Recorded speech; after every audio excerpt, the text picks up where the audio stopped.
Once again welcome to all of you for the lecture in physics.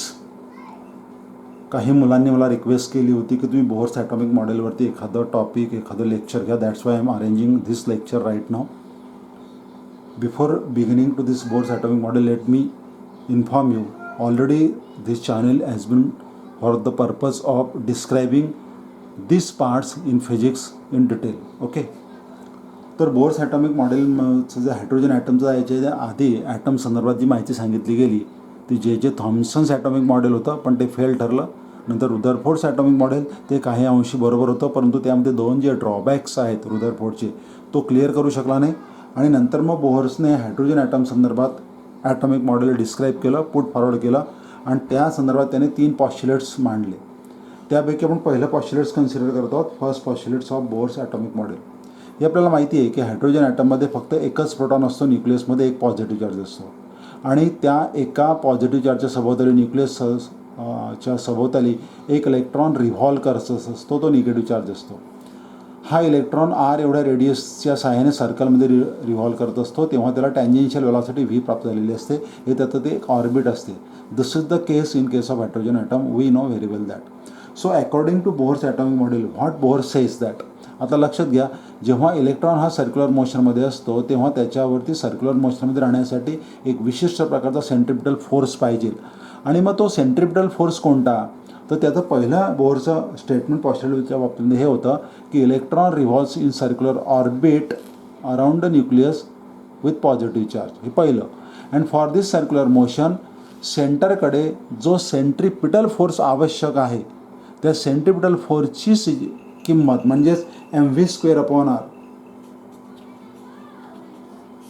ही कशी obtain केली जाते, कशी provide केली जाते, तर त्याचं असं म्हणणं होतं की इलेक्ट्रॉन हा निगेटिव्ह चार्ज आहे, त्याला मी Q1 = E म्हणेल आणि प्रोटॉन हा पॉझिटिव्ह चार्ज आहे, Q2 = E म्हणेल. तर हा जो पॉझिटिव्ह चार्ज निगेटिव्ह चार्ज आहे यामध्ये इलेक्ट्रोस्टॅटिक फोर्स ऑफ अट्रॅक्शन असते आणि ते इलेक्ट्रोस्टॅटिक फोर्स ऑफ अट्रॅक्शनचे जे एक्सप्लेनेशन आहे, जे सूत्र आहे, तो फॉर्म्युला आहे तो 1/4πε0 Q1 Q2/r². या ठिकाणी Q1 म्हणजे निगेटिव्ह चार्ज -E आणि Q2 म्हणजे positive charge +E.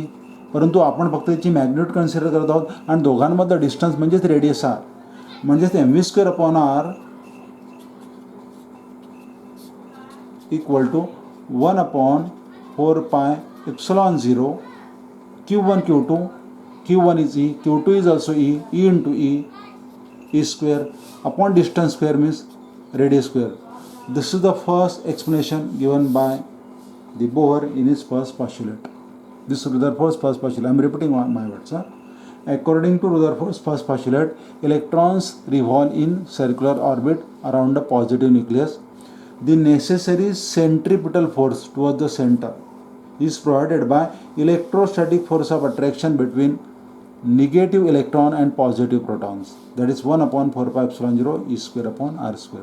This is the first postulate of Rutherford's atomic model. आपण आता घेत आहोत सेकंड पॉस्च्युलेट.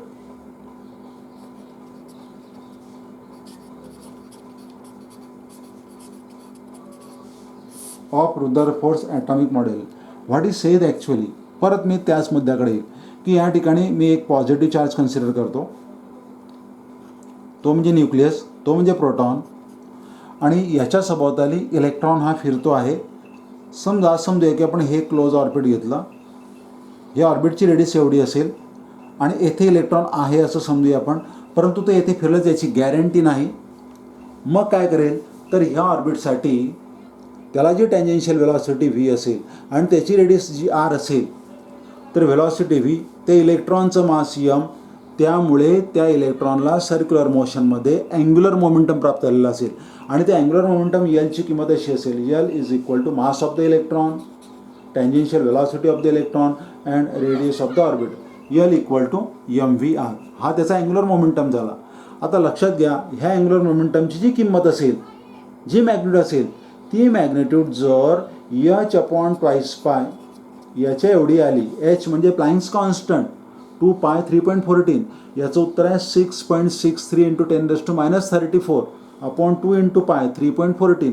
याचं उत्तर जे येईल ती व्हॅल्यू आणि MVR ची किंमत जर सारखीच राहिली तरच हा इलेक्ट्रॉन येथे या ऑर्बिटमध्ये फिरत राहील. नाहीतर मग तुम्हाला दुसरी रेडियस घ्यावी लागेल. Let me select another radius somewhere here, आणि या ठिकाणी तो इलेक्ट्रॉन आहे असा विचार करूया. आता मी R रेडियसची किंमत वाढवली आणि हा निगेटिव्ह इलेक्ट्रॉन ह्या ऑर्बिटमध्ये फिरायला लागला असं विचार करूया आपण. रेडियस R ची किंमत जर बदलली तर निश्चितच अँग्युलर मोमेंटम MVR ची किंमत बदलेल, म्हणजे याचं उत्तर बदलेल आणि त्याची किंमत आता तरी H/2π एवढी आली का. जर का असं असेल तरच इलेक्ट्रॉन येथे फिरत राहील आणि इलेक्ट्रॉन फिरत असताना एनर्जी रेडिएट करणार नाही. क्लासिकल इलेक्ट्रोमॅग्नेटिक थेअरीनुसार इलेक्ट्रॉन सर्क्युलर मोशनमध्ये असताना एनर्जी रेडिएट करतो असं आपण कन्सिडर केलं होतं, परंतु बोहर्स ॲटॉमिक मॉडेल हे क्वांटम फिजिक्सवरती अवलंबून आहे. मी परत एक वेळेस सांगतो, इन्सिस्ट करतो, बोहर्स ॲटॉमिक मॉडेलने बोहरने क्वांटम फिजिक्सचा हेल्प घेतला. क्वांटम फिजिक्सनुसार त्याने सांगितलं की जर का इलेक्ट्रॉन एखाद्या ऑर्बिटमध्ये फिरत असेल आणि त्याच्यासाठी त्याच्या अँग्युलर मोमेंटमची किंमत MVR ची किंमत जर का H/2π एवढी आली तरच तो त्या ऑर्बिटमध्ये त्या कक्षेमध्ये फिरत राहील विदाऊट रेडिएटिंग एनर्जी. तो येथे एनर्जी रेडिएट करणार नाही, म्हणजे हे त्याचं स्टेबल ऑर्बिट झालं. चला ठीक आहे. जर का इलेक्ट्रॉनने अजून दुसरं एखादं ऑर्बिट सिलेक्ट केलं तर, याच्या जवळचं ऑर्बिट जर सिलेक्ट केलं तर तो येथे फिरत राहील का. तर ऑफकोर्स नाही, कारण याच्यासाठी MVR ची किंमत अँग्युलर मोमेंटमची किंमत या ऑर्बिटसाठी ती H/2π न घेता 2H/2π व्हायला पाहिजे. म्हणजे दुसरं, हे झालं पहिलं ऑर्बिट, फर्स्ट ऑर्बिट, की त्याच्यासाठी तुम्ही अँग्युलर मोमेंटमची किंमत, मी फर्स्ट स्टेबल ऑर्बिट घेतो, लक्षात घ्या. मी ते इंक आउट करतो रेड कलरने. हे त्याचं फर्स्ट स्टेबल ऑर्बिट आहे. H/2π MVR हे सॅटिस्फाय केली. आता मला दुसरं ऑर्बिट स्टेबल ऑर्बिट चा विचार करायचा आहे. तर परत मी काय करेल की त्याची रेडियस मी बदलवली, रेडियस आता वाढवली आणि त्याच्यासाठी MVR ची किंमत, परत इलेक्ट्रॉन येथे आला, त्याला मास आहे, त्याला व्हेलॉसिटी आहे V, आणि त्याची रेडियस R आता वाढवली, MVR ची किंमत बदलली. याचं उत्तर 2 टाइम्स H/2π झालं का हे मी चेक करेल. तर माझ्या असं लक्षात येते की यामध्ये MVR ची किंमत आता 2H/2π मध्ये मॅच होत नाही, ते इक्वल होत नाही. तर म्हणून मी काय करतो, त्याची रेडियस परत बदलवतो, एक मोठा ऑर्बिट घेतो आणि असा विचार करूया की ह्या मोठ्या ऑर्बिटसाठी आता मी रेडियस बदलवली, इलेक्ट्रॉन येथे आला, त्याची टँजेन्शियल व्हेलॉसिटी V, आता रेडियस ही, आणि यावेळेस मात्र जर का MVR ची किंमत अँग्युलर मोमेंटमची किंमत 2 टाइम्स H/2π जर झाली तर या ठिकाणी सुद्धा इलेक्ट्रॉन एनर्जी रेडिएट करणार नाही. तो याच ठिकाणी फिरत राहील इलेक्ट्रॉन. हे त्याचं दुसरं stable orbit. This is Bohr's second. हे त्याचं पहिलं स्टेबल ऑर्बिट. आता मी दुसरं स्टेबल ऑर्बिट हे घेतो आहे. Here in this orbit the angular momentum MVR is 2 times H/2π. Here it does not radiate energy, it remains in this orbit. This is second Bohr orbit. This is the first one. आता आपल्याला काढायचं आहे third Bohr orbit. मग third Bohr ऑर्बिटच्या वेळेस मी जर का इलेक्ट्रॉनला अजून थोडं लांब जर ठेवलं, येथे जर ठेवला आणि असा विचार करूया की येथे तो फिरायला लागला सभोवताली लाईक दिस. आता या ठिकाणी परत मी MVR ची किंमत काढतो, कारण रेडियस परत बदललेली असेल. आता मात्र ह्या तिसऱ्या ऑर्बिटसाठी H/2π किमतीच्या 3 पट 3 टाइम्स याचं उत्तर यायला पाहिजे, तरच इलेक्ट्रॉन ह्या स्टेबल ऑर्बिटमध्ये फिरत राहील, अन्यथा तो येथे राहणार नाही, तो त्याची ऑर्बिट चेंज करून टाकेल. म्हणून मी अजून त्याची रेडियस बदलवतो आणि त्याला या ठिकाणी ठेवतो. आता परत हे बघा R ची किंमत बदलली, आता ऑर्बिटसुद्धा बदललं, आणि असा विचार करूया आता आपण की ह्या ऑर्बिटसाठी इलेक्ट्रॉन फिरत असताना त्याची व्हेलॉसिटी V, त्याचं मास M आणि रेडियस R अशा ॲडजस्ट झालेले आहे की त्याचा अँग्युलर मोमेंटम MVR हा 3 टाइम्स H/2π एवढा आला. तर अशा वेळेस हे त्याचं ऑर्बिट स्टेबल ऑर्बिट असेल, म्हणजे या ठिकाणी तो इलेक्ट्रॉन फिरत राहील. This is Bohr's third stable orbit. मला नेमकं काय सांगायचं आहे की इलेक्ट्रॉन अशाच ऑर्बिटमध्ये फिरत राहतो, स्टेबल ऑर्बिटमध्ये फिरत राहतो, की त्या स्टेबल ऑर्बिटसाठी रेडियसची किंमत अशी ॲडजस्ट झालेली असते की MVR त्याचा अँग्युलर मोमेंटम हा H/2π एवढा यायला पाहिजे. नाहीतर मग त्याचं सेकंड स्टेबल ऑर्बिट असं पाहिजे की त्या ठिकाणी MVR ची किंमत, त्याची रेडियस अशी ॲडजस्ट झालेली असते की त्या ठिकाणी एम व्ही आरची किंमत अँग्युलर मोमेंटमची किंमत 2 टाइम्स h/2 असेल, किंवा ॲटलिस्ट तो अशा ऑर्बिटमध्ये फिरत राहतो, अशा ठिकाणी त्याची रेडियसची किंमत अशी ॲडजस्ट झालेली असते की त्याचा angular momentum M V R हा 3 टाइम्स h/2 असेल. बॉटम लाईन सेंटेन्स मी असं सांगेल की एकतर अँग्युलर मोमेंटमची किंमत ही 1h/2 पाहिजे, किंवा 2h/2 पाहिजे, किंवा 3h/2 पाहिजे, किंवा एम व्ही आरची किंमत 4h/2 पाहिजे. रिस्पेक्टिव्ह असे स्टेबल ऑर्बिट तुम्ही तयार करू शकतात. थोडक्यात मला हे सांगायचं आहे की त्याच्या अँग्युलर मोमेंटमची किंमत म्हणजे एम व्ही आरची किंमत ही 1, 2, 3h/2 पाहिजे.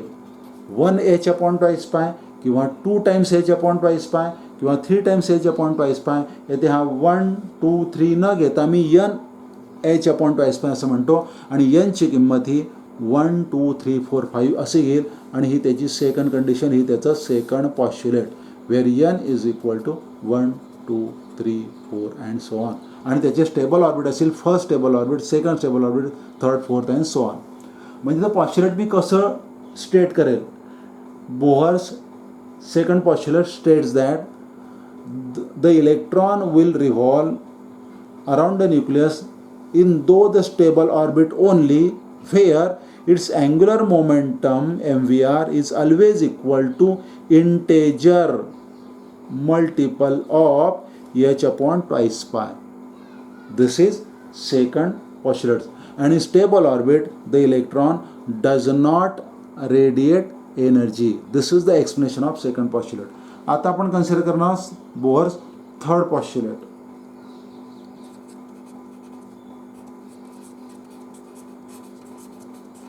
आता या थर्ड पॉस्ट्युलेटमध्ये असा विचार करूया आपण की जर इलेक्ट्रॉन एनर्जी इमिट करत नाही आहे तर इलेक्ट्रॉन केव्हा एनर्जी इमिट करतो, त्या संदर्भात हे थर्ड पॉस्ट्युलेट्स आहे. आता आपण काही स्टेबल ऑर्बिट कन्सिडर करूया. असा विचार करूया की ही सिच्युएशन आहे न्यूक्लियसची, इथे पॉझिटिव्ह चार्ज न्यूक्लियस. हे बोहरचं फर्स्ट स्टेबल ऑर्बिट आहे. स्टेबल ऑर्बिट आहे म्हणजे त्याची एम व्ही आरची किंमत 1h/2 आली. हे बोहरचं सेकंड स्टेबल ऑर्बिट आहे म्हणजे या ठिकाणी एम व्ही आरची किंमत 2h/2 आली. हे बोहरचं थर्ड स्टेबल ऑर्बिट आहे म्हणजे त्याच्यासाठी एम व्ही आर अँग्युलर मोमेंटमची किंमत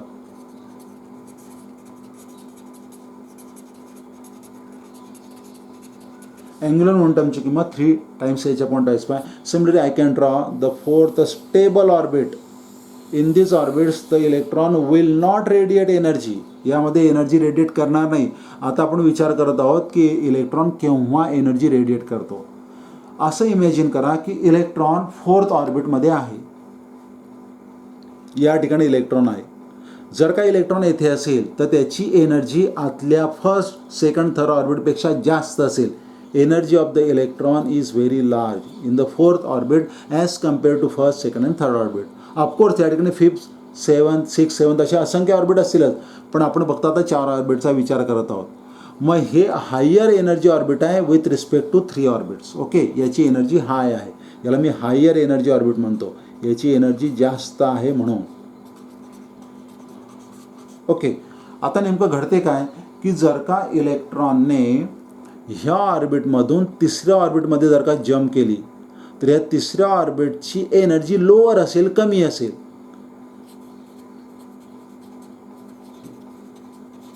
with respect to fourth orbit. म्हणजे इलेक्ट्रॉनने जर का इथे जम्प केली, इलेक्ट्रॉन जर का या ठिकाणी आला तर याला म्हणतात ट्रान्झिशन ऑफ इलेक्ट्रॉन किंवा jump of electron. Jump means transition, to transfer. Here transition of electron takes place, means jump of electron takes place from fourth Bohr orbit into third Bohr orbit. आता मी आधीच सांगितलं की ह्या third Bohr ऑर्बिटची जी energy आहे त्याला मी E3 म्हणतो, ती कमी आहे as compare to energy of the fourth Bohr orbit, त्याला मी E4 म्हणतो, ती जास्त असेल. मग यावेळेस मात्र हा इलेक्ट्रॉन जम्प करत असताना स्वतःपासून एनर्जी इलेक्ट्रोमॅग्नेटिक वेव्हच्या स्वरूपामध्ये बाहेर टाकतो. Here now this electron radiates energy in the form of electromagnetic wave EM wave. आणि त्याने बाहेर टाकलेली एनर्जी किती, तर H into nu, where H is Planck's constant, nu is frequency of radiation. ही जी इलेक्ट्रोमॅग्नेटिक वेव्ह आहे याची फ्रिक्वेन्सी न्यू आणि H म्हणजे प्लँक्स कॉन्स्टंट, तर तो एवढी एनर्जी बाहेर टाकून देईल. मग निश्चितच ही बाहेर टाकलेली एनर्जी कोणाबरोबर असेल, तर ह्या एनर्जीची किंमत E4ची किंमत जी हायर आहे आणि E3ची किंमत it should be E3 he lower आहे, कमी आहे, तर यामधला डिफरन्स एवढी. म्हणजे थोडक्यात मी असं म्हणेल, the amount of energy emitted here is equal to difference between this two energies of the orbit, this two energy level, higher energy orbit minus lower energy orbit, means E4 minus E3. E4 minus E3 is equal to the amount of energy radiated in the form of electromagnetic wave, means H nu. जर का असं झालं असतं की electron already 4th ऑर्बिटमध्येच आहे आणि त्याची energy E4 एवढी आहे, निश्चितच ती एनर्जी जास्त आहे आणि ह्या इलेक्ट्रॉनने आता जम्प केली डायरेक्टली 2nd ऑर्बिटमध्ये, म्हणजे या ठिकाणी त्याचं ट्रान्झिशन झालं 2nd ऑर्बिटमध्ये.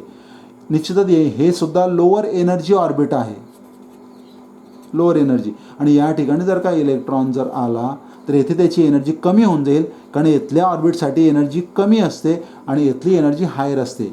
मग ही जी लोअर एनर्जी ऑर्बिट आहे या ठिकाणी सुद्धा इलेक्ट्रॉन एनर्जी इमिट करेल, या ठिकाणी सुद्धा तो रेडिएट करेल. Electron radiates energy when it jumps from higher energy orbit to lower energy orbit. मग या ठिकाणी त्याने इमिट केलेली एनर्जी परत इलेक्ट्रोमॅग्नेटिक वेव्हच्या स्वरूपामध्येच असेल आणि त्याची किंमत असेल परत H न्यू. आधीची H न्यूची किंमत, आधीच्या एनर्जीची किंमत ही वेगळी असेल, कारण त्यावेळची फ्रिक्वेन्सी वेगळी असेल. आता इमिट केलेली फ्रिक्वेन्सी न्यूची किंमत वेगळी असेल. या ठिकाणी एवढी एनर्जी त्याने इमिट केली. याला मी म्हणतो याला म्हणतो मी E डॅश, किंवा हा फ्रिक्वेन्सी न्यू तर हा न्यू डॅश असेल. आता त्याने इमिट केलेली एनर्जी ही जी फ्रिक्वेन्सी आहे, ही जी एनर्जी आहे हायर एनर्जीची E4, तर तेव्हा लोअर एनर्जीची आता येथे E2 असेल, कारण तो 2nd ऑर्बिटमध्ये असेल. तर amount of energy emitted H nu dash, E dash is equal to difference between this two energy level, means here E4 minus now E2 equal to H nu dash. What does means the amount of energy emitted by the electron while jumping from, while transition from 4th orbit to the 2nd orbit equal to E4 minus E2 equal to H nu dash. आता आपण असा विचार करूया की इलेक्ट्रॉनने 3rd ऑर्बिटमधून, हे 3रं orbit आहे, electron आता या ठिकाणी आहे, असा विचार करूया आपण 3रं ऑर्बिटमध्ये, आणि त्याने जर का 2ऱ्या ऑर्बिटमध्ये जम्प केला असता, येथे जर का आला असता, तो त्याचं ट्रान्झिशन जर का 3ऱ्या ऑर्बिटमधून 2ऱ्या ऑर्बिटमध्ये झालं असतं, तर यावेळेस सुद्धा त्याने एनर्जी इमिट केली असती इलेक्ट्रोमॅग्नेटिक वेव्हच्या स्वरूपामध्ये. त्यावेळेस त्याची एनर्जी ऑफकोर्स H न्यू अशीच झाली असती, परंतु ह्या वेव्हची फ्रिक्वेन्सी न्यू असेल, या ठिकाणी फ्रिक्वेन्सी न्यू डॅश असेल. आता येथे फ्रिक्वेन्सी वेगळीच असेल, ती न्यू डबल डॅश मी घेतो, वेगळी असेल, कारण त्या एनर्जीची किंमत वेगळी असेल.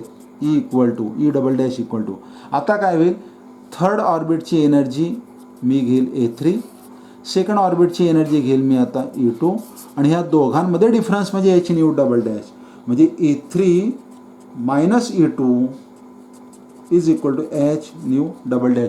दिस much amount of energy gets liberated, gets given out. थोडक्यात मी समराईज असं करतो की जेव्हा एखादा इलेक्ट्रॉन हा बाहेरच्या ऑर्बिटमधून, हायर ऑर्बिटमधून इनर लोअर ऑर्बिटमध्ये ट्रान्झिशन करतो, ट्रान्सफर होतो, तेव्हा बाहेरच्या एनर्जी लेवलला मी E4, E3, E2, E5 न घेता मी EM घेतो. ती M नंबरची आउटर एनर्जी ऑर्बिट आहे असा विचार करूया आपण. ते किती नंबरची मला माहिती नसेल तर, आणि तो जेव्हा मध्ये एंट्री करतो तेव्हा ते किती नंबरचं ऑर्बिट आहे, ती 2nd नंबरचा आहे का, 1st नंबरचा आहे का, 3rd नंबरचा आहे हे मला माहीत नाही, त्याला मी nth ऑर्बिट म्हणतो आणि त्याची एनर्जी घेतो EN. EM is the higher energy orbit of mth orbit, EN is the lower energy of the nth lower orbit. Then the amount of energy emitted in terms of electromagnetic wave H nu is given by, शेवटचं final statement, difference between the two energy level EM minus EN, बाहेरची जास्त आहे, equal to again H nu in terms of photon. याला photon energy सुद्धा म्हणतात, हे सुद्धा तुम्ही लक्षात घ्या. This is quantum theory. So this is the final statement given by Bohr's atomic model. त्याचं हे पहिलं स्टेटमेंट होतं. This is the second postulate. I am represent. This is the last one. This is the third postulate describe by Bohr's atomic model. हे तिसरं त्याचं पॉस्ट्युलेट. हे लक्षात घ्या. मी परत एक वेळ स्टेट करतो. Third postulate. The electron radiates energy means the electron radiates photon in the form of electromagnetic wave only when it jumps from higher energy orbit to the lower energy inner orbit. This is the outer orbit, and the amount of energy emitted in terms of photon h nu is always equal to difference between, means subtraction between, the outer energy em minus inner energy en. This is Bohr's third postulate. हे सर्वचं सर्व मी तुम्हाला इंकआउट करून दिलेलं आहे. लिहून देतो मी हे सर्व. तुम्ही ते नोट डाऊन करू शकता. Let me show the statement of all this 3 Bohr's orbit.